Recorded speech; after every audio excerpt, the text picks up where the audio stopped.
Salam əziz məktəbli dostlar və mən izləyən valideynlər. Bugün səhifə 28-dən etibarən tapşırıqları izah edəcəm. Başlamadan əvvəl qeyd edeyim ki, WhatsApp qrupumun və Instagram hesabımın linkini videonun aşağısında yerləşdirmişəm. Nöqtələrin yerinə uyğun mürəkkəb feillər yazmaqla cümlələri tamamla. İstifadə üçün sözlər xarab olmaq, təkrar etmək, məşğul olmaq, qadağan etmək. Biz bölmə üzrə keçirilən mövzuları yenidən təkrar etdik. Yaxınları ona səhnəyə çıxmağı qadağan etmişdilər. Nəsrəddin Tusi elmin müxtəlif sahələri ilə məşğul olmuşdu. Masanın üstündə qaralmış meyvələr artıq xarab olmuşdu. Verilmiş sözlərə etmək, olmaq sözlərindən uyğun gələnini artırmaqla cədvəlin müvafiq xanalarında yazmış. Yəni bildiyiniz kimi etmək, olmaq, eləmək bunları əlavə edib biz mürəkkəb feillər yaradırıq. Uşaqlar, yalnız etmək əlavə edə bilirsə birinci sütunda, yalnız olmaq əlavə edə biliriksə ikinci sütunda, hər ikisi ilə, yəni həm etmək, həm olmaqla işlənə bilən sözləri isə üçüncü sütunda yazırıq. Gəlin baxaq. Deməli, nail olmaq, nail etmək olmur. Ona görə də yalnız olmaq feilinə, olmaq sütununda yazılır. Xahiş etmək, yalnız etmək feili ilə işlənir. Deməli, nail və xahiş sözləri getdi. Andaman etmək, yalnız birinci sütunda yazılır. Çünki andaman olmaq deyə yaza bilmərik. Üzərinə yazıram, birinci sütun. Yəni, bura yazacaqsın. Andaman etmək. Arxayın etmək, arxayın olmaq. Yəni, bir var kimsə arxayın edirsən ki, işi yaxşı olacaq. Bir də var, özün arxayın olsan ki, hər şey qaydasındadır. Ona görə də bu üçüncüdədir. Bunu da silirik. Bəhs etmək. Yalnız etmək feili ilə işlənir və birinci sütunda yazılır. Cəhd etmək yalnız birinci sütunda işlənə bilər. Daxil etmək, daxil olmaq. Bu üçüncü sütunda yazılacaq. Bələd olmaq. Bu isə ikinci sütunda yazılır. Yəni, bələd etmək kimi işlədə bilmirik və yalnız olmaq feili işləndiyi üçün ikinci sütunda olacaq.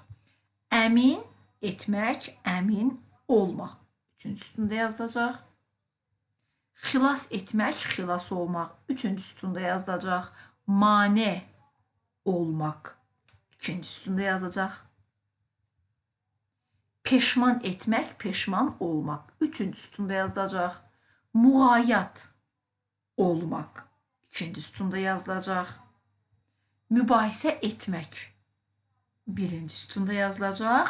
Göz qulaq olmaq. İkinci sütunda yazılacaq.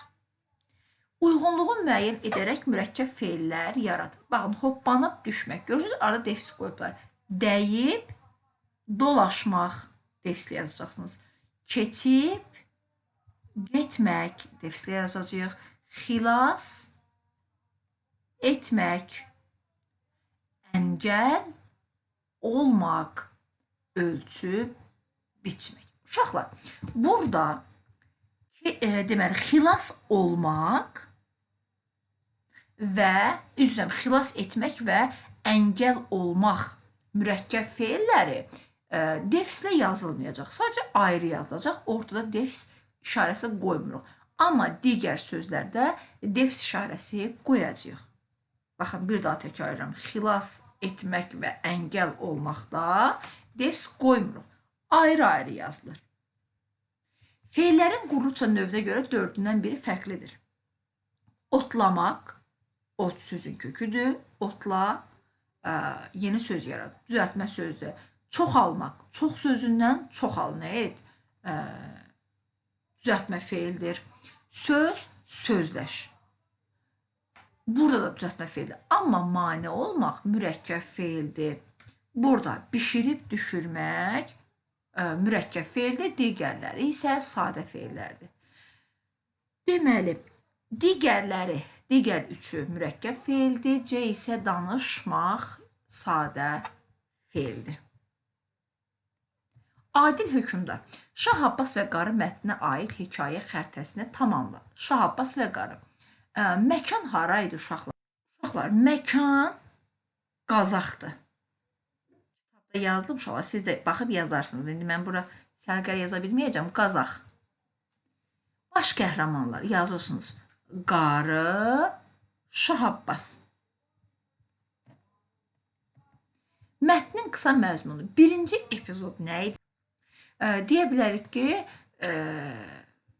düşmənlər Tiflisə hücum edirlər. Şah Abbas birtəhər canını qurtarıb və libasını dəyişib Tiflisdən yola çıxır və Qazaxda bir kəndə çatır. Yəni birinci epizoda yaza bilərsiniz ki, düşmən Tiflisə hücum edərkən Şahın qoşunu mühasirəyə düşür. Şah Abbas birtəhər canını qurtarır, libasını dəyişib yola çıxır, gəlib Qazaxda bir kəndə çatır. Yəni burada gəlibi silib G hərfini böyünə yazacaqsınız. Gəlib Qazaxda bir kəndə çatır. Bu olsun bizim birinci epizodumuz. İkinci epizodda nə baş? Şah Abbas bir qarının qapısını döyür. Qarı Şah Abbası evə dəvət edir. Qarı Şah Abbasın hər işi tələsərək etdiyini bildirir. Üçüncü epizodda Şah Abbas geri qayıdıb qoşun toplayır. Bu dəfə düşmənə qalib gəlir. Sonuncu epizodu isə deyə bilərik ki, Şah Abbas yenidən kəndə qayıdır və qarıya baş verən hadisələri danışıb təşəkkür edir. Və yaza bilərsiniz ki, Tağarbəyli kəndinin adını qarının oğlunun adı ilə Abbasbəyli qoyur. Biz bu mətndən hansı ideyanı çıxarda bilərik? Bu mətn bizə nə demək istəyir? Yəni, nə başa düşdük? Məsəl üçün, deyə bilərik ki, bir iş görərkən tələsib qərar verməmək lazımdır. Uyğunluğu müəyyən et. Paltar geyim, libas, deməli yazırıq 1, C, uduzmuş, gözlədiyi şeydən əli çıxmış, məğmum, itə yağ tökmək üçün qab, yalaq, bayır, dışarı, çöl, eşik. Mətnə istinad edərək Şah Abbas ilə bağlı məlumat vərəqini tamamlayın. Deməli, doğum tarixi yazırıq. 1571-ci il. Ölüm tarixi. Uşaqlar, biz 1571-in üzərinə tapşırıq C-də 58 gəlmişdik. Deməli, əgər 58 yaşında vəfat edibsə, 1571-in üzərinə 58 gəlirik, eləyir 1629. Hökmranlıq etdiyi dövlət. Uşaqlar, yazaq bura. Səfəvi dövləti. Səfəvi dövləti. Hökmdarlıq illəri. O, uşaqlar, 1587-ci ildə taxta çıxıb, yəni hakimiyyətə gəlib, 1587 və 1629-cu illər. Deməli, onun etdiyi dəyişiklikləri yaza bilərik ki, nizami ordu yaradıb, doğma ana dilinə önəm vermişdir. Gəlin, bunu belə yazaq. Nizami ordu yaratmış və doğma ana dilinə önəm vermişdir. Sarayda hamı türk dilində danışırdı. Özəllikləri, o necə idi? Onun hansı xüsusiyyətlərə malik idi? Yaza bilərik ki, deməli, cəsur,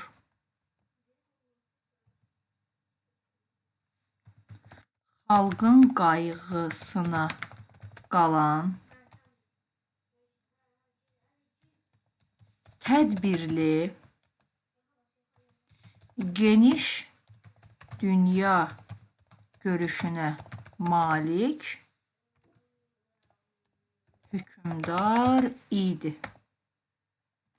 Əlavə məlumat nə yaza bilərik onun haqqında? Yaza bilərik ki, 16 yaşında hökmdar olmuşdu.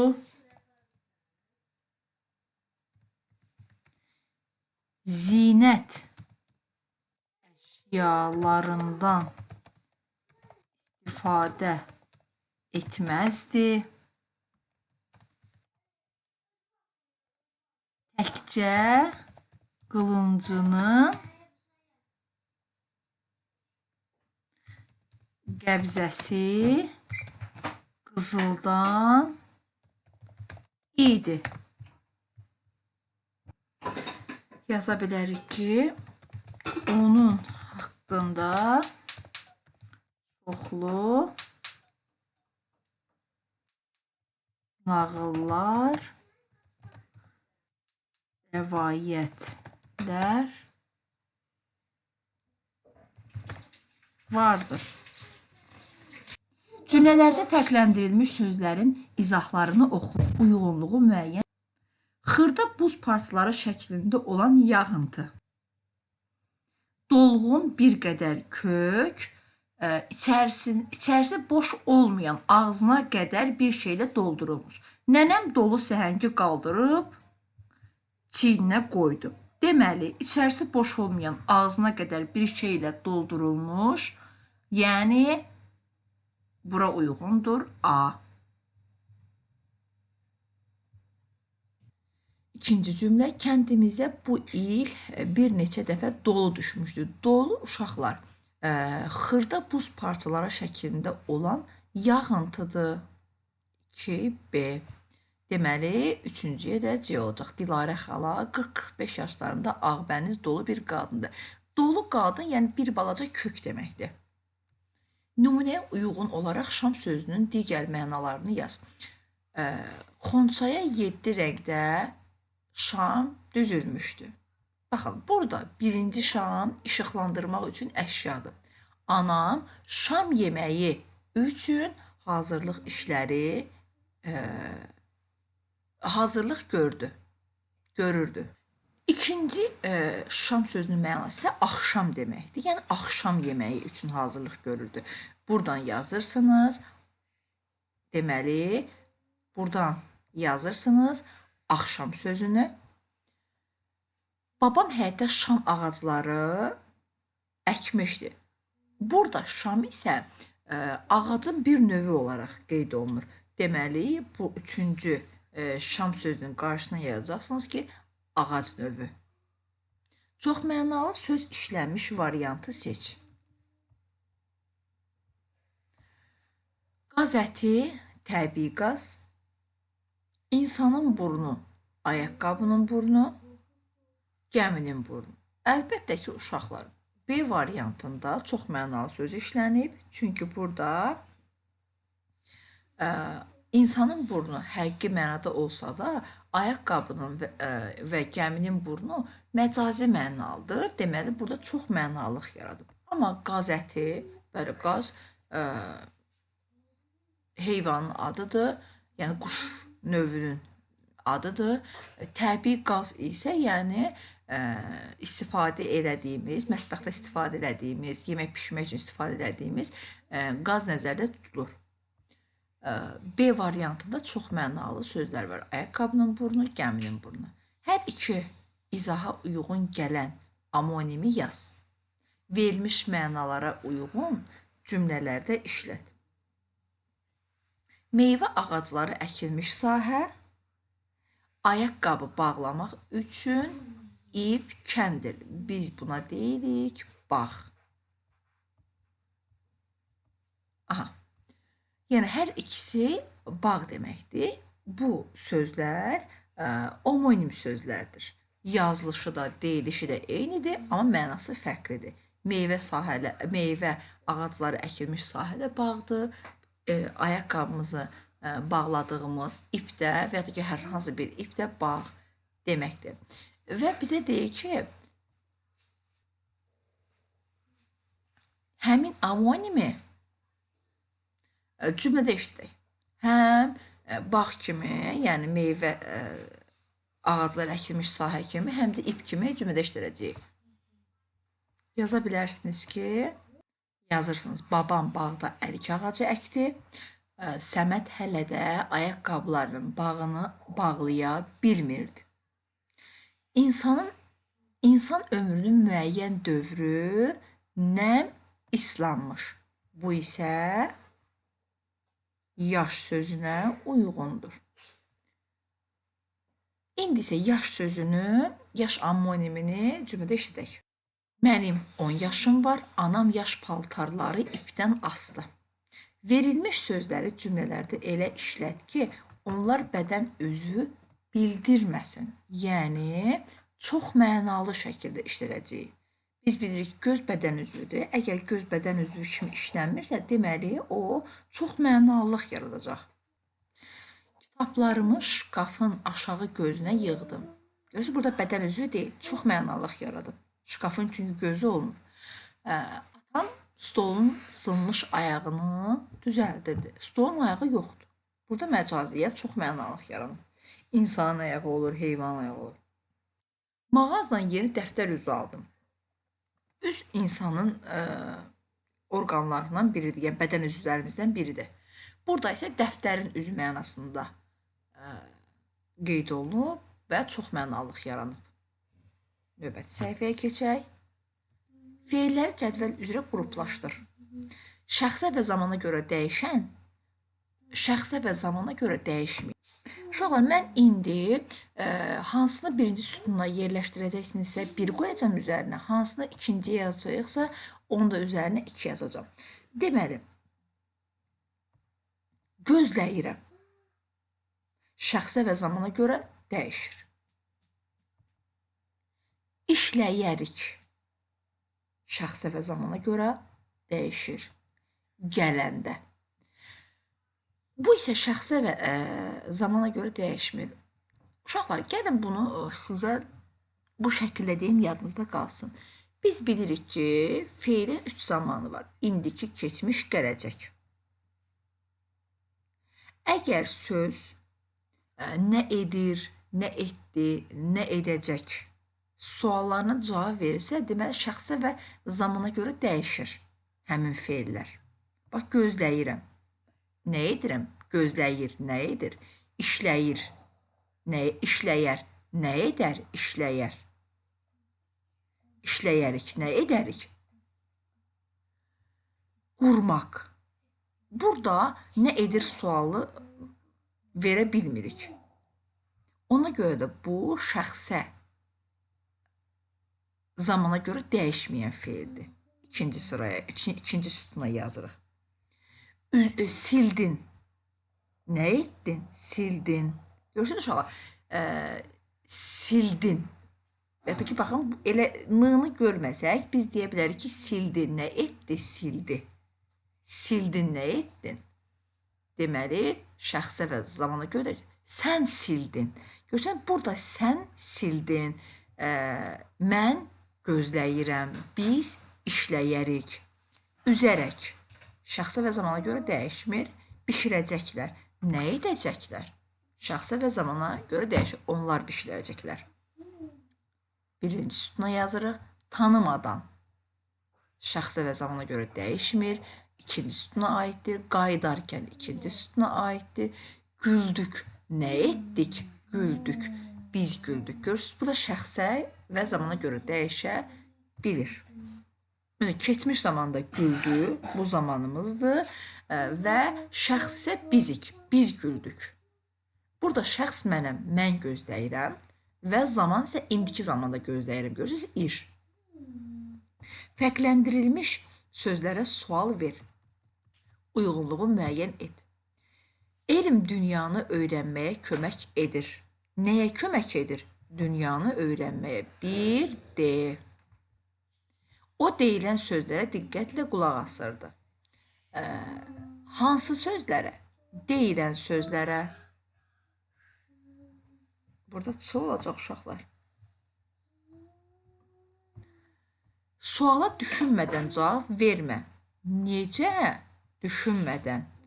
Deməli, burada A olacaq. Körpə anasını görüb sakitləşdi. Körpə anasını görüb sakitləşdi. Burada niyə sakitləşdi? Anasını görüb sakitləşdi. Yaxşı oxumaq mənim məqsədimdir. Nə mənim məqsədimdir? Oxumaq. Burada isə B. Oxumaq nə? Cümlələrdəki feilləri cədvəl üzrə qruplaşdır. Deməli, şəxsə və zamana görə dəyişən, şəxsə və zamana görə dəyişməyən. Düşünmədən öyrənmək vaxt itirməkdir. Burada düşünmədən sözü şəxsə və zamana görə dəyişmir. Ona görə ikinci sütuna yazırsınız bunu. Öyrənmək. İkinci sütuna yazırsınız, şəxsə və zamana görə dəyişmir. İtirmək. İtirməkdir. Nədir? İtirməkdir. Burada şəxsə və zamana görə dəyişməyən feil olduğu üçün yenə də ikinci sütuna əlavə edirik. Tənbəl həmişə işə vaxt tapa bilməməkdən gileylənir. Deməli, tapa bilməmək. Bu ikisi birlikdə yazılacaq şəxsə və zamana görə dəyişməyən feillərə. Amma gileylənir isə yazılacaq birinci sütuna. Nə edir? Gileylənir, o gileylənir. Şəxsə və zamana görə dəyişir. Nə edir? Gileylənir. Düşünərək görülən hər iş xeyirlə bitər. Deməli, şəxsə və zamana görə dəyişmir. İkinci sütuna yazırıq. Görülən şəxsə və zamana görə dəyişmir. 2-yə yazırıq. Bitər. Nə edər? Bitər. Burada isə şəxsə və zamana görə dəyişdiyinə görə birinci sütuna yazırıq. Beyin fikirləşəndə dil istirahət edir. Fikirləşəndə. Bu, şəxsə və zamana görə dəyişməyən feildir. İstirahət edir. İstirahət edir sözü birlikdə şəxsə və zamana görə dəyişən feildir. Nə edir? İstirahət edir. Yazırıq bunu birinciyə. Aydan qorxan meşəyə getməz. Aha, qorxan ikinci sütuna yazılacaq. Çünki şəxsə və zamana görə dəyişmir. Getməz. Gedər. Nə edər? Getməz. Nə etməz? Burada isə birinci sütuna yazılacaq. Çünki o getməz. Yəni şəxsə və zamana görə dəyişir. Danışmaq gümüş, susmaq qızıldır. Şəxsə və zamana görə dəyişmir.